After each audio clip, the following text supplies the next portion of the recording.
ربكما تكذبان خلق الإنسان من صلصال كالفخار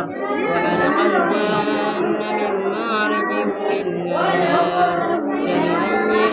آلاء ربكما تكذبان